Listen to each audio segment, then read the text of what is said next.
ನಮ್ಮ ಪೂರ್ವಿಕರು ಕಾಲವನ್ನ ಕ್ಷಣದಿಂದ ಹಿಡಿದು ಬ್ರಹ್ಮಕಲ್ಪದವರೆಗೆ ಅತ್ಯಂತ ವಿಶೇಷವಾಗಿ ವಿಶ್ಲೇಷಣೆ ಮಾಡಿದ್ದಾರೆ.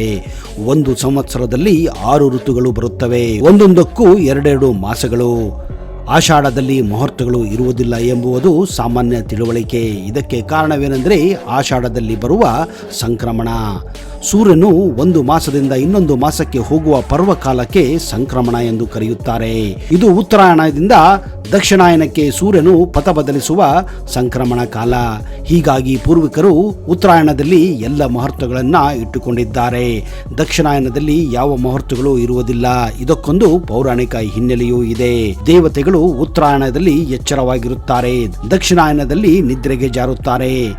ನಮ್ಮ ಒಂದು ವರ್ಷ ದೇವತೆಗಳಿಗೆ ಒಂದು ದಿವಸಕ್ಕೆ ಸಮ. ಹೀಗಾಗಿ ದೇವತೆಗಳಿಗೆ ಉತ್ತರಾಯಣ ಹಗಲಾದರೆ ದಕ್ಷಿಣಾಯನ ರಾತ್ರಿ.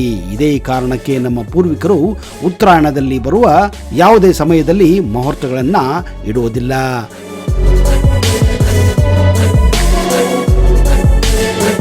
ಈ ಸಮಯದಲ್ಲಿ ಉಪನಯನ, ಮದುವೆ, ಚೂಡಾಕರ್ಮ, ಗೃಹ ಪ್ರವೇಶ ಮುಂತಾದ ಶುಭ ಸಮಾರಂಭಗಳು ಕೂಡ ನಡೆಯುವುದಿಲ್ಲ. ಪ್ರಾಕೃತಿಕ ಹಿನ್ನೆಲೆಯ ಪ್ರಕಾರ ಆಷಾಢ ಬಂತೆಂದರೆ ಮಳೆಗಾಲ ಪ್ರಾರಂಭವಾಗುತ್ತದೆ. ಒಂದೆಡೆಯಿಂದ ಇನ್ನೊಂದೆಡೆಗೆ ಪ್ರಯಾಣ ಬೆಳೆಸುವುದು ಕಷ್ಟ. ಕೃಷಿಯ ಕಡೆಗೆ ಹೆಚ್ಚು ಗಮನ ಕೊಡಬೇಕಾಗುತ್ತದೆ. ಆದ್ದರಿಂದ ಬೇರೆ ಕಾರ್ಯಗಳನ್ನ ಬದಿಗೊತ್ತಬೇಕಾಗುತ್ತದೆ. ಹೊಸದಾಗಿ ಮದುವೆಯಾದಂತಹ ಹೆಣ್ಣು ಮಕ್ಕಳನ್ನು ಆಷಾಢದಲ್ಲಿ ತವರಿಗೆ ಕಳಿಸುವ ಪದ್ಧತಿಯೂ ಕೂಡ ಇದೆ.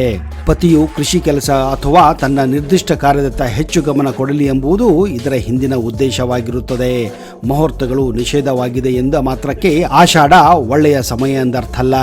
ಈ ಸಮಯದಲ್ಲಿಯೇ ಪುರಿ ಜಗನ್ನಾಥ ಯಾತ್ರೆ, ಪಂಡರಾಪುರ ದೇವರ ದರ್ಶನ ಮಾಡುವುದು ಆಷಾಢದಲ್ಲಿಯೇ. ಅಷ್ಟೇ ಅಲ್ಲ, ಯತಿಗಳು ಆಷಾಢ ಮಾಸ ಶುಕ್ಲ ಪಕ್ಷದ ಏಕಾದಶಿ ಎಂದು ಚಾತುರ್ಮಾಸ ವ್ರತ ಆರಂಭಿಸುತ್ತಾರೆ. ಈ ಸಮಯವು ಸಂಚಾರಕ್ಕೆ ಯೋಗ್ಯವಾಗಿರುವುದಿಲ್ಲ ಎಂಬುದು ಇದಕ್ಕೆ ಕಾರಣ. ಗುರುಪೂರ್ಣಿಮಾ ಕೂಡ ಬರುವುದು ಈ ಆಷಾಢದಲ್ಲಿಯೇ. ಸ್ನೇಹಿತರೆ, ಹಾಗಾದ್ರೆ ಆಷಾಢದಲ್ಲಿ ನಾವು ತಪ್ಪದೆ ಭೇಟಿ ಕೊಡಬೇಕಾಗಿರುವಂತಹ ಕೆಲವು ದೇವಾಲಯಗಳ ಮಾಹಿತಿಯನ್ನ ಇವತ್ತಿನ ಈ ವಿಡಿಯೋದಲ್ಲಿ ನಿಮಗೆ ಹೇಳ್ತಾ ಇದ್ದೀನಿ. ಅದಕ್ಕಿಂತ ಮೊದಲು ನೀವು ನಮ್ಮ ಚಾನಲ್ಗೆ ಹೊಸಬರಾಗಿದ್ದರೆ ದಯವಿಟ್ಟು ಈಗಲೇ ಸಬ್ಸ್ಕ್ರೈಬ್ ಮಾಡಿ, ಜೊತೆಗೆ ಬೆಲ್ ಐಕನ್ ಕೂಡ ಪ್ರೆಸ್ ಮಾಡಿ.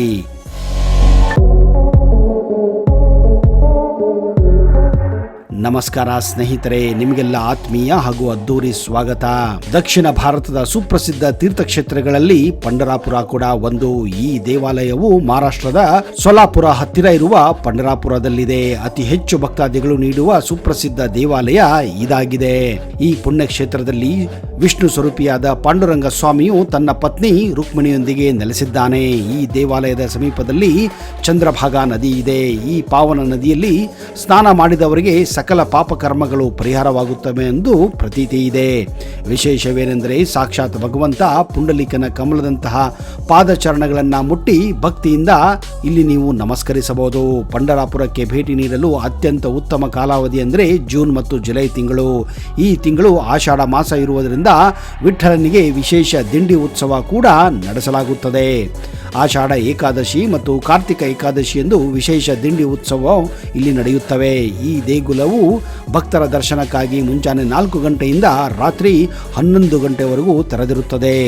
ವಿಷ್ಣುವನ್ನು ವಿಠಲ ಎಂದು ಕರೆಯಲಾಗುತ್ತದೆ. ವಿಠಲ ಅಂದರೆ ಸಂಸ್ಕೃತಿನಲ್ಲಿ ಇಟ್ಟಿಗೆ ಎಂದರ್ಥ.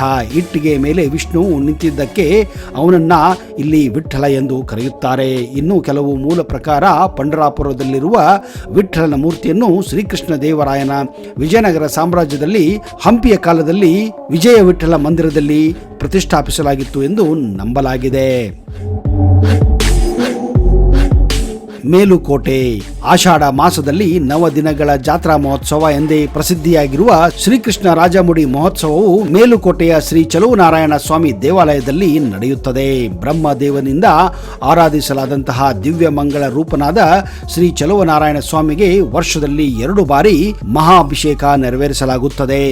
ಮಾರ್ಚ್ ಮತ್ತು ಏಪ್ರಿಲ್ ತಿಂಗಳಲ್ಲಿ ನಡೆಯುವ ಶ್ರೀ ವೈರಮುಡಿ ಬ್ರಹ್ಮೋತ್ಸವ ಸಂದರ್ಭದಲ್ಲಿ ಒಮ್ಮೆ ಮಹಾಭಿಷೇಕ ನಡೆಸಲಾಗುತ್ತದೆ. ಮತ್ತೊಮ್ಮೆ ಆಷಾಢದಲ್ಲಿ ಜರುಗುವ ಶ್ರೀಕೃಷ್ಣ ರಾಜಮುಡಿ ಬ್ರಹ್ಮೋತ್ಸವ ವೇಳೆ ಸ್ವಾಮಿಗೆ ಮಹಾಭಿಷೇಕ ಮಾಡಲಾಗುತ್ತದೆ. 21 ಕಳಶಗಳ ಪವಿತ್ರ ನೀರಿನಿಂದ ಸ್ವಾಮಿಗೆ ಅಭಿಷೇಕ ಮಾಡುವುದು ಮಹಾಭಿಷೇಕದ ವಿಶೇಷತೆಯಾಗಿದೆ. ಇದರೊಂದಿಗೆ ಹಾಲು, ಮೊಸರು, ತುಪ್ಪ, ಜೇನುತುಪ್ಪ ಎಳೆನೀರು, ಶುದ್ಧೋಕರ ಸೇರಿದಂತೆ ಮಂಗಳ ದ್ರವ್ಯಗಳಿಂದ, ವೇದ ಘೋಷಣೆಗಳಿಂದ ಅಭಿಷೇಕ ನೆರವೇರಿಸಿ ಲೋಕ ಕಲ್ಯಾಣಕ್ಕಾಗಿ ಇಲ್ಲಿ ಪ್ರಾರ್ಥಿಸಲಾಗುತ್ತದೆ. ಶ್ರೀ ಮುಮ್ಮಡಿ ಕೃಷ್ಣರಾಜ ಒಡೆಯರ್ ಅವರು ಮೇಲುಕೋಟೆಯ ಶ್ರೀ ಚಲುವನಾರಾಯಣ ಸ್ವಾಮಿ ದೇವರಿಗೆ ತಮ್ಮ ಜನ್ಮದಿನದ ಅಂಗವಾಗಿ ರತ್ನ ಖಚಿತವಾದ ಕಿರೀಟ, ಮೈಸೂರು ರಾಜ್ಯದ ಲಾಂಛನವಾದ ಗಂಡು ಭೈರುಂಡ ಪದಕ ಸೇರಿದಂತೆ 10 ಕೊಡುಗೆಗಳನ್ನ ಇದೇ ಆಷಾಢ ಮಾಸದಲ್ಲಿ ನೀಡಿದ್ದರು ಎನ್ನುವ ಇತಿಹಾಸ ಸಾರುತ್ತದೆ. ಕುಕ್ಕೆ ಸುಬ್ರಹ್ಮಣ್ಯ.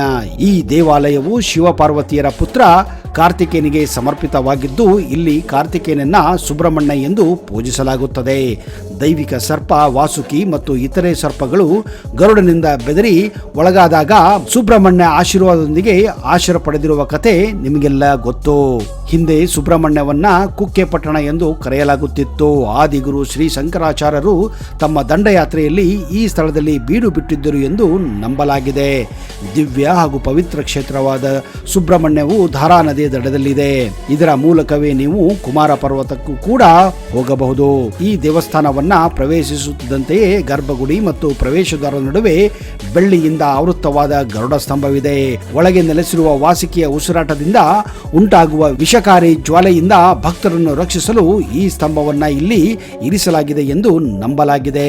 ಆಷಾಢ ಮಾಸದಲ್ಲಿ ಇಲ್ಲಿ ವಿಶೇಷ ಪೂಜೆಗಳು ಕೂಡ ಜರುಗುತ್ತವೆ.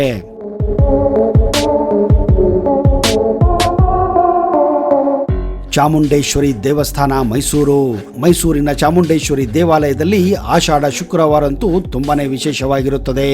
ಯಾಕಂದ್ರೆ ಆಷಾಢ ಮಾಸ ಬರುವ ಶುಕ್ರವಾರದಲ್ಲಿ ಒಂದು ಶುಕ್ರವಾರದಂದು ಚಾಮುಂಡೇಶ್ವರಿ ತಾಯಿಯ ಜಯಂತಿ, ಅಂದರೆ ಚಾಮುಂಡಿ ತಾಯಿಯ ಜನ್ಮದಿನವಾಗಿರುತ್ತದೆ. ಇದನ್ನೇ ಇಲ್ಲಿ ಚಾಮುಂಡಿ ವರ್ಧಂತಿ ಎಂದು ಕೂಡ ಆಚರಿಸಲಾಗುತ್ತದೆ.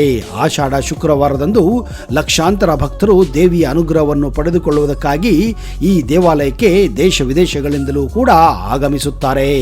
ಆಷಾಢ ಶುಕ್ರವಾರದಂದು ಚಾಮುಂಡೇಶ್ವರಿ ದೇವಾಲಯಕ್ಕೆ ಭೇಟಿ ನೀಡುವುದರಿಂದ ದೇವಿಯ ವಿಶೇಷ ಅಲಂಕಾರವನ್ನು ನೀವು ಕಣ್ತುಂಬಿಕೊಳ್ಳಬಹುದು.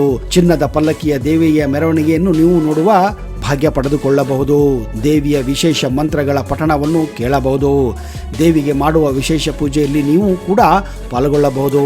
ಆಷಾಢ ಶುಕ್ರವಾರದಂದು ದೇವಿಯ ಬಳಿ ಏನೇ ಬೇಡಿಕೊಂಡರೂ ಅದು ನೆರವೇರುತ್ತದೆ ಎನ್ನುವ ನಂಬಿಕೆ ಶತಮಾನಗಳಿಂದ ಇಲ್ಲಿ ನಡೆದುಕೊಂಡು ಬಂದಿದೆ. ಸ್ನೇಹಿತರೆ, ಹಾಗಾದರೆ ತಡ ಯಾಕೆ? ಆಷಾಢ ಅನ್ನದೇ ಈ ಎಲ್ಲ ದೇವಸ್ಥಾನಗಳಿಗೆ ಭೇಟಿ ಕೊಟ್ಟರೆ ನಿಮ್ಮ ಆರೋಗ್ಯ, ನಿಮ್ಮ ಸಂಪತ್ತು ವೃದ್ಧಿಯಾಗುತ್ತದೆ ಎನ್ನುವ ನಂಬಿಕೆ ಈ ದೇವಾಲಯಗಳಲ್ಲಿದೆ. ಹಾಗಾದರೆ ತಡ ಯಾಕೆ? ಹಿಂದೆ ಈ ದೇವಸ್ಥಾನಕ್ಕೆ ಭೇಟಿ ಕೊಟ್ಟು ಪುನೀತರಾಗಿರಿ ಎಂದು ನಾವು ಕೂಡ ನಿಮ್ಮಲ್ಲಿ ಬೇಡಿಕೊಳ್ಳುತ್ತೇವೆ. ಇಂತಹದೇ ಅದ್ಭುತ ಹಾಗೂ ಅಚ್ಚರಿಯ ಮಾಹಿತಿಯೊಂದಿಗೆ ಮುಂದಿನ ಸಂಚಿಕೆಯಲ್ಲಿ ಮತ್ತೆ ಸಿಗುತ್ತೇನೆ. ಅಲ್ಲಿಯವರೆಗೆ ಜೈ ಹಿಂದ್, ಜೈ ಕರ್ನಾಟಕ. ನಿಮಗೆಲ್ಲ ಶುಭವಾಗಲಿ.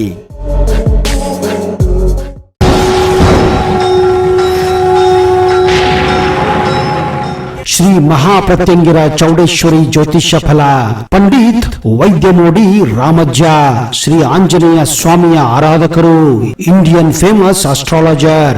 Get 100% solution to all your problems. Shri Pratyangira ದೇವಿಯನ್ನ ವಶಪಡಿಸಿಕೊಂಡಿರುವ ಏಕೈಕ ಜ್ಯೋತಿಷ್ಯರು ಪಂಡಿತ್ ರಾಮಜ್ಜನವರು. ರಾಜಮೋಡಿ, ತಾಳೆಗೆರೆ ಮತ್ತು ನಿಮ್ಮ ಧ್ವನಿಯ ಮೂಲಕ ನಿಮ್ಮ ಭವಿಷ್ಯವನ್ನ ನಿಖರವಾಗಿ ಹೇಳುತ್ತಾರೆ. ಫೋನಿನ ಮೂಲಕ ನೇರ ಪರಿಹಾರದಲ್ಲಿ ಓಪನ್ ಚಾಲೆಂಜ್. ಆಂಜನೇಯ ಸ್ವಾಮಿಯ ಅನುಗ್ರಹದಿಂದ ವಿಶೇಷ ಪರಿಹಾರ ತಿಳಿಸುತ್ತಾರೆ. ನಿಮ್ಮ ಒಂದು ಕರೆ ನಿಮ್ಮ ಭವಿಷ್ಯವನ್ನೇ ಬದಲಾಯಿಸಬಲ್ಲದು. ಇವರ ದೂರವಾಣಿ ಸಂಖ್ಯೆ 9008220252.